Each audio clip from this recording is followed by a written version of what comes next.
Bonjour Isabelle, Bonjour Yam. comment ça va aujourd'hui? Super. Ça va bien? Ouais. Aujourd'hui, dans ce podcast, tu vas nous parler de frustration, de lassitude et d'épuisement cognitif. Pourquoi avoir choisi ce thème? Parce que je ressens que là, en ce début d'année, c'est un peu ce qu'on peut vivre. On peut vivre de l'épuisement. Alors, il y a eu de l'épuisement physique, il y a eu beaucoup de gens qui ont été malades, de grippe, des rhumes, des gastro.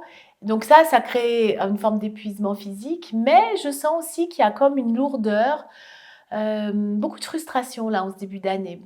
Et donc je me suis dit, tiens, allez, explorons ce terme.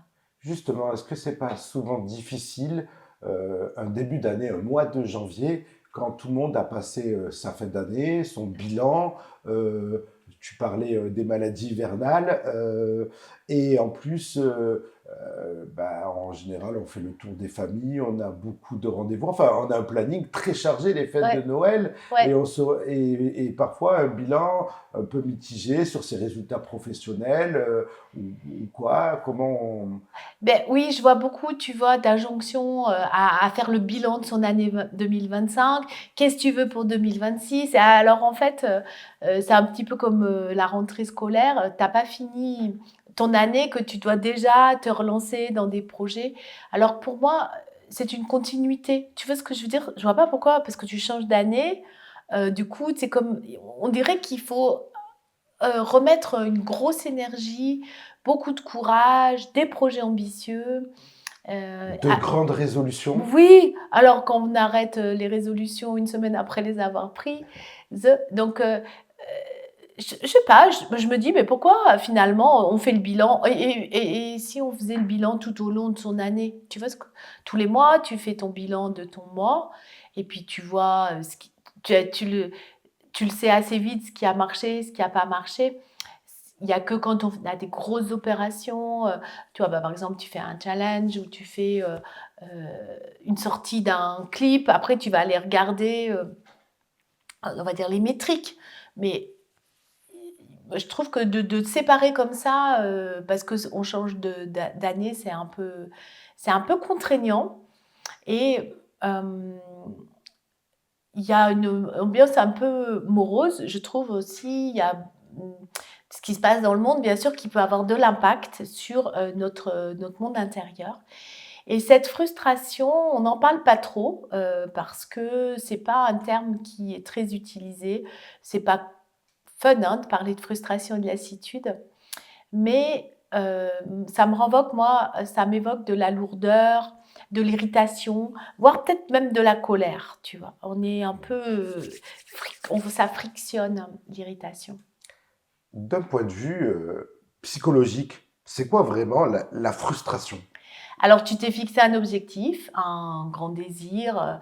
Je précise à chaque fois parce qu'il y a des gens qui n'aiment pas le mot objectif. Donc, tu t'es fixé un but et puis tu n'y arrives pas. Tu as fait tous les efforts du monde, tu as mis tous tes moyens physiques, financiers, intellectuels, émotionnels et tu n'y arrives pas. Et alors, ça peut être sur du court terme. Là, finalement, t'es pas trop frustré. Mais si tu recommences puis que ça marche toujours pas, puis que ça fait des mois et des années que ça dure, ben tu vis une grosse frustration parce que tes résultats ils sont pas là, tu vois. Et du coup, ben, ça fait beaucoup de remises en cause personnelles sur ses compétences, sur ses capacités, sur les ressources internes que tu n'arrives pas à contacter. Et puis tu peux aussi te comparer, et regarder les autres qui eux ils ont du succès, alors qu'en fait, les autres, ils sont pas du tout dans le même cas que toi. Jamais personne n'a la même configuration. Et donc, tu te compares et ça crée encore plus de frustration. Du coup, tu peux devenir irritable et puis tu es lassé, tu es fatigué. Tu peux même perdre le sens de pourquoi tu le fais. Tu peux même perdre de vue pourquoi tu avais commencé ce, ce dossier, pourquoi tu avais commencé cette tâche, cette mission. Tu vois.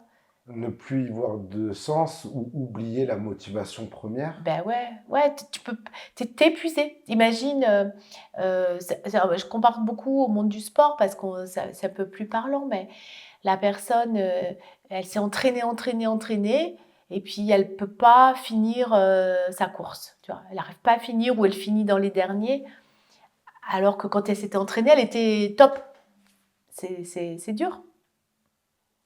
Et pourquoi les décideurs ont-ils autant de mal à le nommer, à Parce la nommer, que, cette ouais, frustration? ouais, c'est un peu comme l'échec. Tout à l'heure, on a évoqué la notion d'échec. C'est intéressant d'aller regarder dans l'échec et dans les frustrations, qu'est-ce qui vient se jouer. Parce que on veut les oublier. On veut tasser, mettre de côté, dire que c'est pas vrai. Déjà, il faut déjà le reconnaître. Je suis hyper frustrée, tu vois. Donc, du coup, je peux tomber, ce que je disais, dans l'envie, dans la comparaison, dans le jugement à propos de soi, à propos des autres. Ah oui, mais lui, c'est pas pareil. Ah oui, mais lui, ses parents l'ont aidé. Tu vois, souvent. Et donc, du coup, tu es encore plus frustré parce qu'il y a, tu crois qu'il y a des bonnes raisons extérieures, que ça vient pas de toi. C'est dur de se dire, de se regarder devant une glace puis de se dire, j'y arrive pas. Ou c'est pas à la hauteur de mes espérances. Euh, Imagine quelqu'un qui veut perdre du poids, puis il perd 300 grammes. Tu es frustré, alors que tu as fait super. Enfin, tu as bien suivi le protocole et tu es frustré. Et c'est très, très dur pour l'ego d'aller en face et de se dire ouais, eh ben, j'y suis pas, j'y suis encore pas. Et puis, il faut retrouver la motivation pour remonter et sur, tu sais, se remettre à l'ouvrage. Et comment on se rassure une fois qu'on s'avoue que, bon, ben, on n'y arrive pas, on est frustré de ne pas avoir les résultats qu'on attendait. Comment on passe l'étape de rester motivé quand même? Ouais, ça c'est le plus dur, je trouve. Vraiment le plus dur parce que du coup, il y a plein de gens, notamment dans l'entrepreneuriat, mais tu as envie d'arrêter. Tu as envie d'arrêter, tu as envie de tout arrêter, tes projets. Tu dis, laisse tomber, c'est pas pour moi. Donc, du coup, tu te dévalorises et puis, c'est pas le moment d'arrêter parce que si tu arrêtes, bah, tu vas rester avec cette frustration, tu vois. Tout à l'heure, on disait que c'est intéressant d'aller voir les échecs parce que dans l'échec, la frustration, tu vas aller chercher qu'est-ce qui finalement te motive vraiment. Tu vas aller chercher c'est quoi tes valeurs profondes. Pourquoi tu fais ça? Pourquoi tu as entamé ce, ce projet. Et moi, c'est ce que j'aime bien faire pour moi, parce que je le vis hein, aussi, la frustration, forcément. Et donc, c'est de me dire, mais qu'est-ce qui me met en mouvement? Parce que du coup, il faut remettre du mouvement là-dedans, tu vois, il faut remettre quelque chose, une nouvelle énergie. Et donc, c'est de me rappeler pourquoi ça me tient à cœur et comment je pourrais faire autrement, comment je pourrais regarder mon problème d'une autre manière. Et puis être honnête, hein, tu vois, de dire, bah, par exemple, je sais pas, je me suis dispersée, j'ai pas mis les moyens financiers, j'avais peur. Peut-être, est-ce que je peux faire un petit pas sans, peut-être c'était peut-être trop gros pour moi. Est-ce que j'ai vraiment toutes les compétences? Est-ce qu'il ne faut pas que je refasse une formation? Euh, Qu'est-ce qui m'a manqué? Voilà, qu'est-ce qui m'a manqué? Et peut-être aussi de s'entourer d'autres personnes à qui je pourrais demander qui est mon mentor. Et puis, tu sais, on en avait parlé des mentors. Pour moi, regarder quelqu'un sans envie, mais avec admiration et voir les qualités qu'il met en avant, les qualités qu'il dégage, et puis s'en inspirer. Et comment la frustration peut-elle s'installer? Et même quand on réussit, on peut être quand même frustré. Ouais, c'est vrai, c'est vrai. Parce qu'en fait, on ne savoure pas le chemin. Tu vois, on savoure pas assez le chemin. Moi, ça me l'a fait quand je suis arrivée à Compostelle, parce que ça faisait 5 ans que je marchais, que je repartais comment dire, à chaque année. Et quand je suis arrivée devant la cathédrale de Saint-Jacques-de-Compostelle, après 1200 km à pied, j'ai été frustrée parce que je m'attendais à un waouh. Mais le truc, tu sais, je me suis dit, c'est encore j'arriverai à Compostelle, là, mon cœur, il va exploser, ça va faire une décharge d'adrénaline dans mon corps, je vais exploser de joie. d'être arrivée là, toutes ces années à marcher et j'arrive et je la trouve moche, la cathédrale. Je la trouve moche et puis ça fait pas waouh. Donc je suis hyper frustrée. Et après, je me suis rappelée du chemin. Je me suis rappelée de ce que j'avais traversé pour arriver là. Des moments super, puis des moments moins super. Je me suis rappelée pourquoi j'étais partie. Je me suis...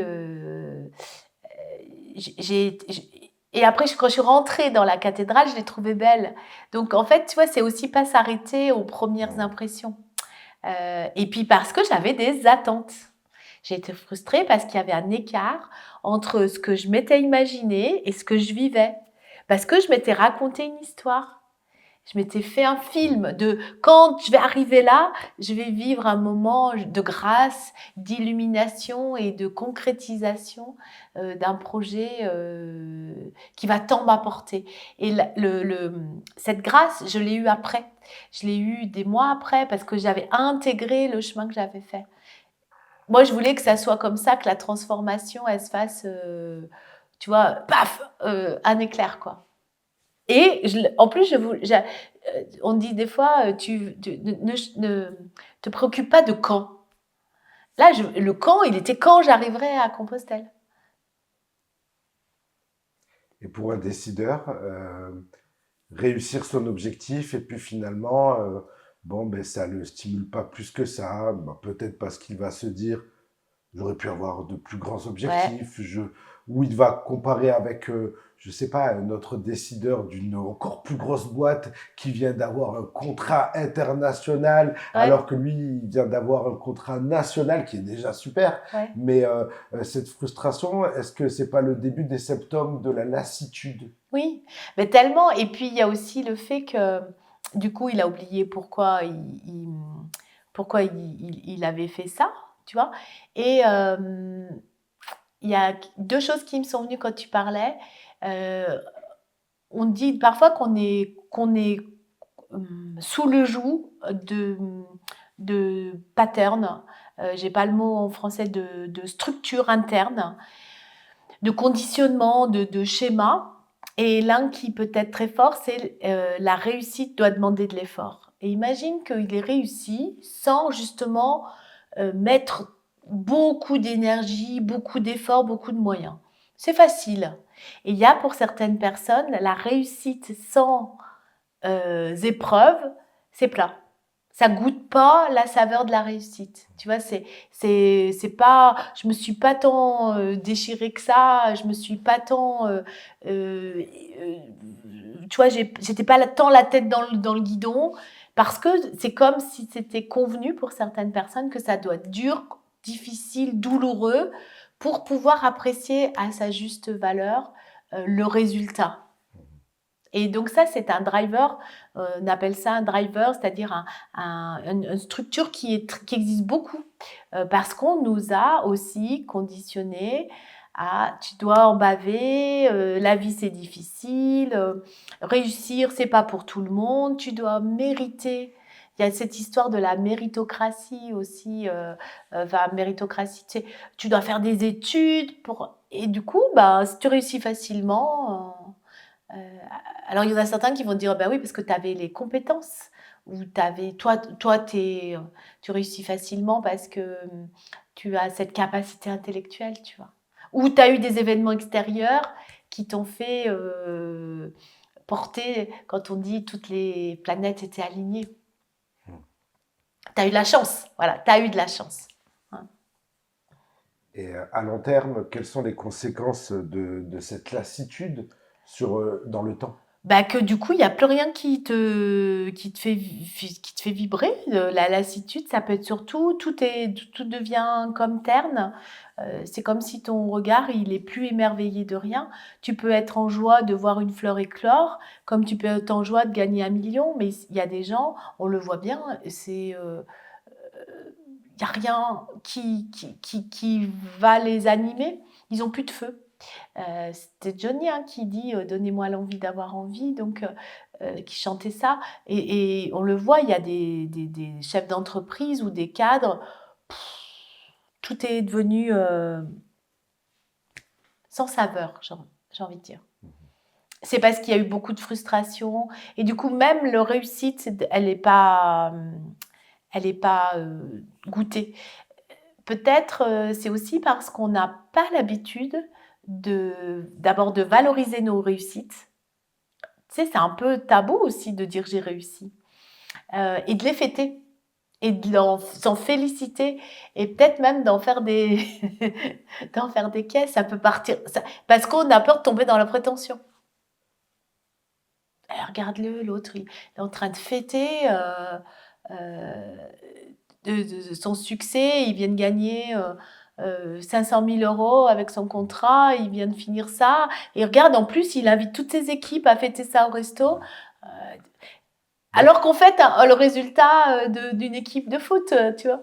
C'est vrai, mais tu vois, si on pouvait comparer justement une équipe de foot et une entreprise et avec un décisionnaire et son équipe, il y a une différence, c'est que dans les entreprises, j'ai l'impression qu'un challenge atteint, un objectif réussi, c'est tout de suite, sans transition, sans coupe. Allez, peut-être vite fait un petit pot, mais ça dure 2 secondes et on se remet une nouvelle pression. C'est ça. Et tout de suite, on se met une nouvelle pression. C'est ça. Dans les compétitions, une équipe de foot, elle arrive déjà les qualifier. Elle est qualifiée. Elle est qualifiée pour un championnat. Elle festoie l'instant. Ensuite, elle est en demi ou en quart de finale. Elle est pourtant pas en finale, mais elle va fêter le moment où elle est qualifiée. À chaque étape, on festoie parce que on célèbre parce que même quand on met un but, dans un match, quand on met un but, on célèbre le but, même si c'est pas gagné encore.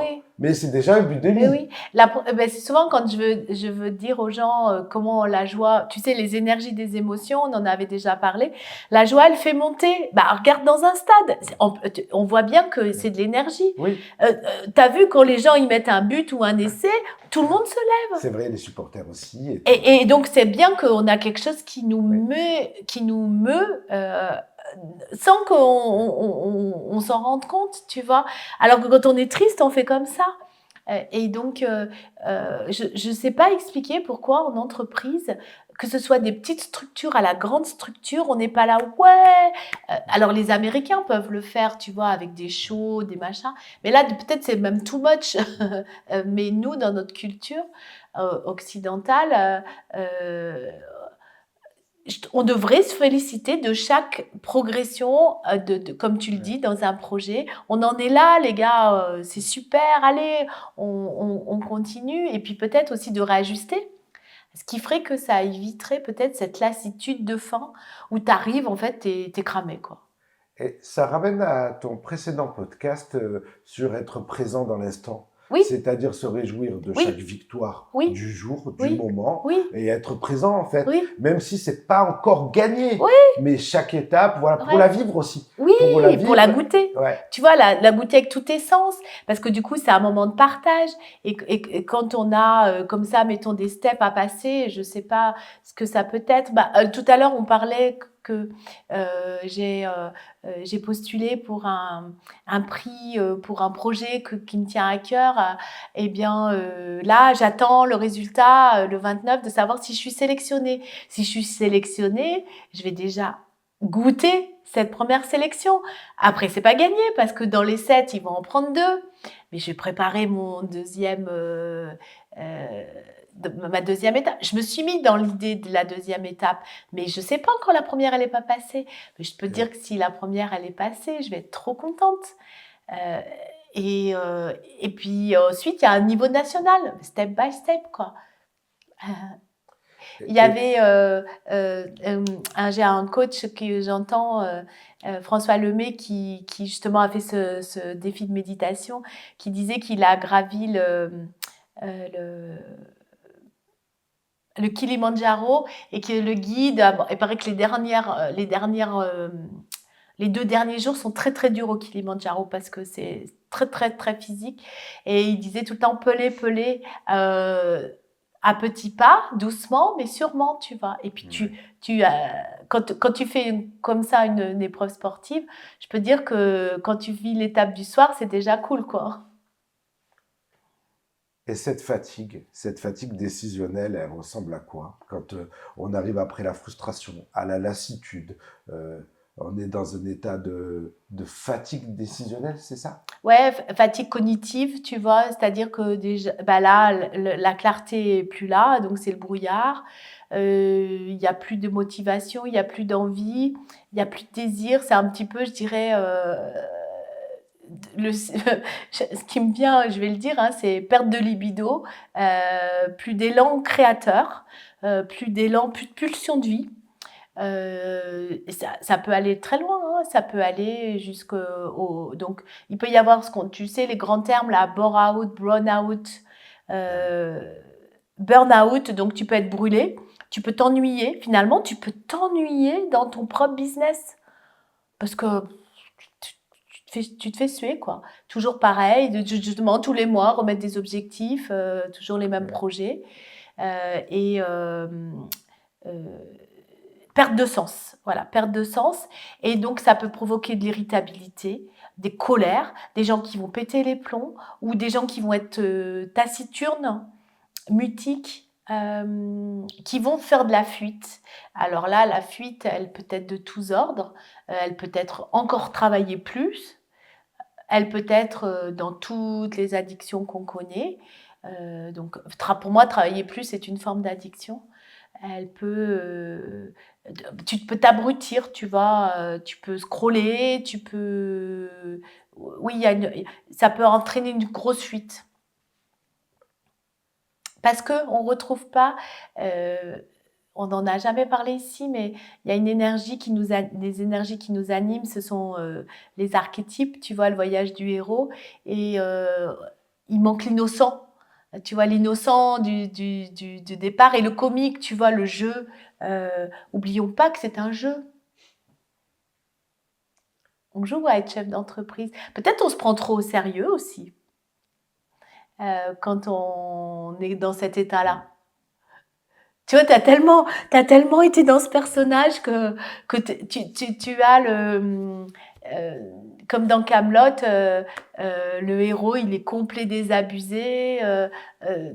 Comment il s'appelle Arthur, il est en pyjama, il s'en fout de la quête du Graal, quoi, tu vois. Pour moi, c'est un peu ça, en caricature, on va dire. Ouais. Il veut plus y aller, il en a marre. C'est comme ça que les gens finissent par dire bah, j'attends de la retraite, j'attends de vendre mon entreprise.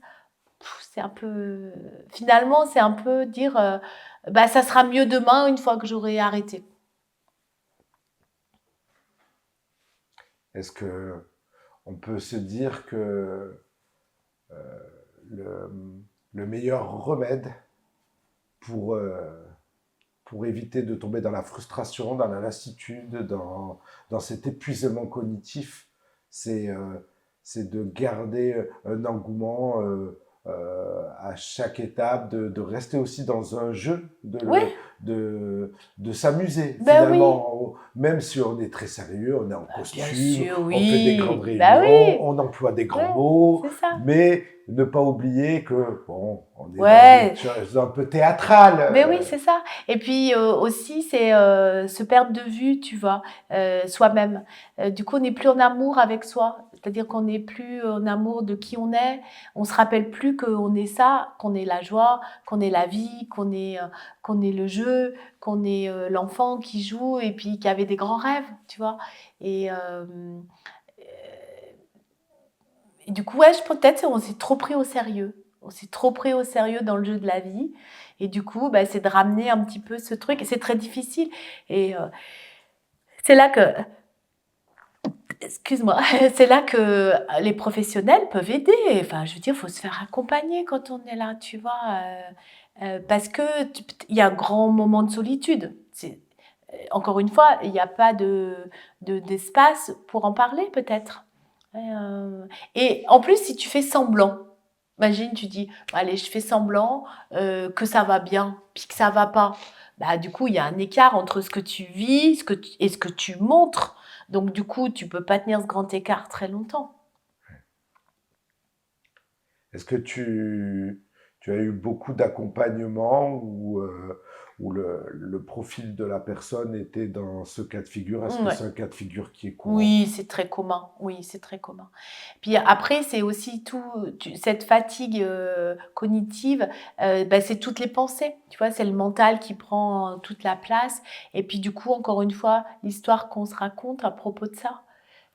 Quand tu viens remettre un peu de jeu, d'espace, de hauteur, de conscience, euh, ça fait redescendre, ouais. Et moi, je conseille aux gens de venir voir des professionnels de l'accompagnement, un psy, un énergéticien, un coach, euh, un acupuncteur, enfin, tu vois, de s'occuper de soi, de justement de revenir à ce moment pour retrouver la flamme.